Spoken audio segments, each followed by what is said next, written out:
Okay, we're back with bowstave 734, the 68-inch stave that had the great big C shape to it.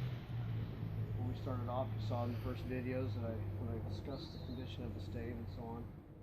We have it now, and you've seen the process as you follow the videos of gradually getting it to this point where I kind of trained the back of this bow.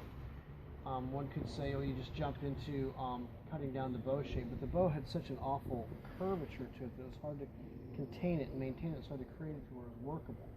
Now, there's a lot of times I actually would let this go because, as you can see, it's pretty straight compared to what it was before, and it's been knifed down now to where it actually tillers quite well.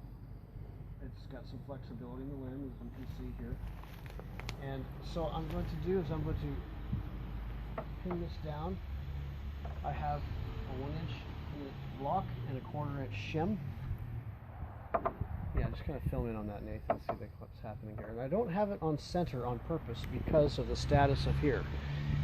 If I have it here, I get a big bulge right there. I don't want that. I want these two to have more of an evenness. If I'm going to backset it, so it's a little bit off. And you can see the difference, and it raises up like that. Just the nature of that stick. Also have to keep in mind that because there's less mass here, I have to keep this limb really true. So I'm going to sight in on the edge of the 2x4 and try to keep it as straight as I can with this. So, like everything else that we've been doing this, I'm going to coat it up with some oil.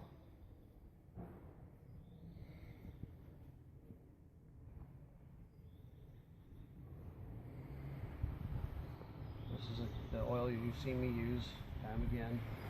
It's just generic vegetable oil. I don't get too carried away with this area now down here because it's static. What's happening mostly is up in here, in this area here. Also, I have debarked it already, so it's in condition now just to be set. And before I clamp that in there, I'm going to kind of predisposition it with some heat. For a minute.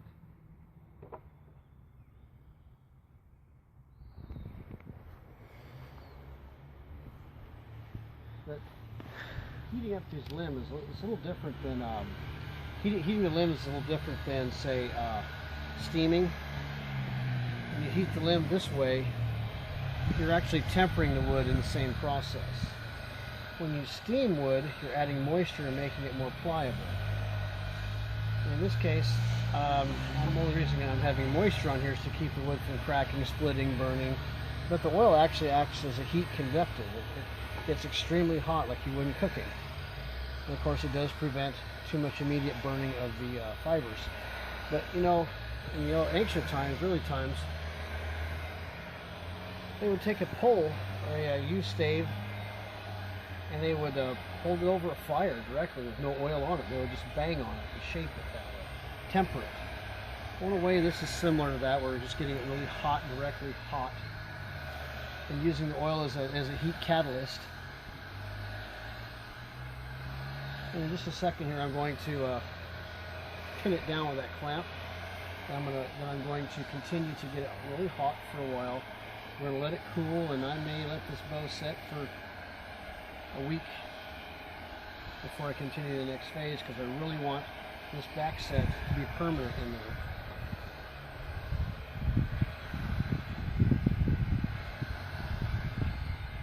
All I'm doing right now is kind of getting it conditioned for me to clamp it down so it pins down nice and evenly.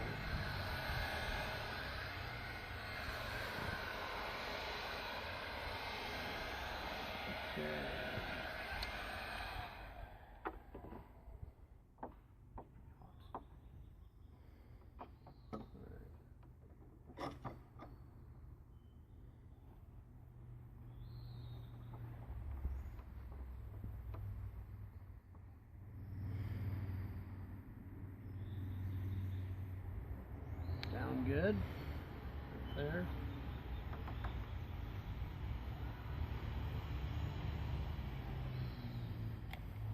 And then from this point, I'll continue to heat this region.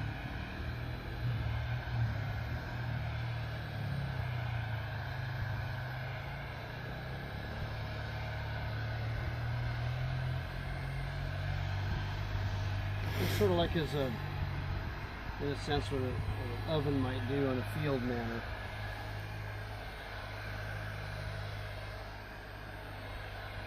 If I were to steam this, it would absorb a lot of moisture, and I would have to do this process anyway, as I'm doing right here. Now, I love steaming wood. It's one of the best ways to go. It's quite harmless to the wood. I don't recommend doing a lot of oil and heat cooking on a lot of wood simply because of oak. And for short term, for small projects, yeah, it works. But to extensively use it in things like oak and hickory a lot, it's very easy to make the wood brittle. The steaming in the long run is really your... But I'll tell you what, if you want to take a twist out, this is the way to go. Getting the limb hot.